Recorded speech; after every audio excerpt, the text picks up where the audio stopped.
If you want to be a top player in today's game, you better become a tennis athlete. The first step reaction. One of the most challenging things on the tennis court is to go from at rest into motion. You want to be lightning quick on the tennis court to get from at rest into motion. So we want to first test this and then work on improving his first step reaction. For this test, we've got the video frame closely around his entire body. We're going to look and see what's the last part of his body to leave the frame of video as it sits still on the tripod. Vineet is going to react to one of these two balls that I hold out to the side here. If I drop the right one, he's going to go laterally to his left. If I drop the left one, he's going to go laterally to his right, from at rest into motion as quickly as he can. We want to see what the technique is, and we want to see on the little counter how quickly he gets out of frame. Are you ready? So we got the two balls. On your mark, get set, go.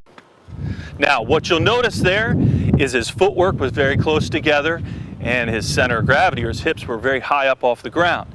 That's where a lot of kids like to react from. And what that's going to tend to lead to is the slowest first step reaction. What you saw there is his right foot went out of frame first.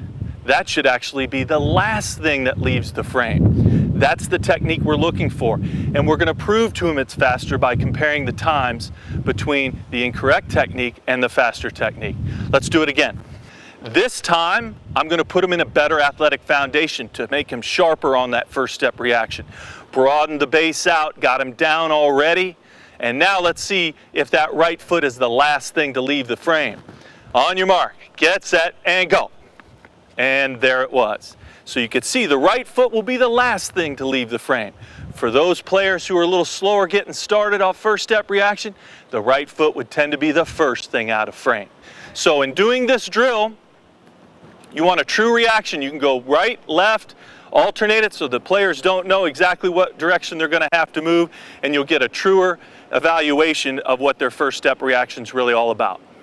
For the more advanced players, when you watch the top players play, you'll see a lot of times when they're moving laterally on the baseline, all of a sudden they'll elevate like this. That elevated split step, as I call it, is timed right with the contact point of the opponent. Again, as I said before, it's more difficult to go from rest into motion. So what the players at the top have figured out is, don't let yourself get down into the rested position too much. Once your body's down like this for too long, it wants to stay there. And it's harder to get you going again. So what they've learned to do is do an elevated split, and if they come down, and by the time they've landed, they already know what direction they're going. If the player has to move to their left, they're going to come down right left and out of frame. If the player has to move to their right, while they're still in midair, they have already read and recognized what direction they're going to move, and if it's to the right, they're going to come down left, right. Okay? So we're testing the elevated split reaction now. Now, to do the elevated split reaction correctly, we're going to give him a timing of 3, 2, 1, then I'll drop one of these balls. If he's moving to his backhand, which is off to his left, his right foot will be the first to come down. And when that right foot comes down, it's going to push that upper body going this way. He's going to do his hardest driving off the inside leg then. Here we go. We ready? 3, 2, 1, drop. And notice he came down right, left, and that was perfect. Got him into motion very quickly. Again, he's going to do the exact opposite. If I drop this ball out here, he's going to come down left, right. 3, 2, 1, go. So what's really important here is that when you see the ball dropping, we can see how quickly he's responding to the ball as soon as it comes out of my hand.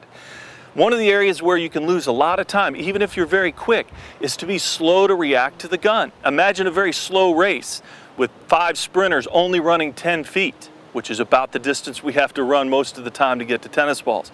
If you were late off the starting gun, I don't care if you're faster than all 4 of those other runners, you're probably still going to finish last in a short race. So again, you have to be motivated to move. Don't look to stand still hoping the ball comes to you. You got to look to move to be a good tennis player covering the entire court.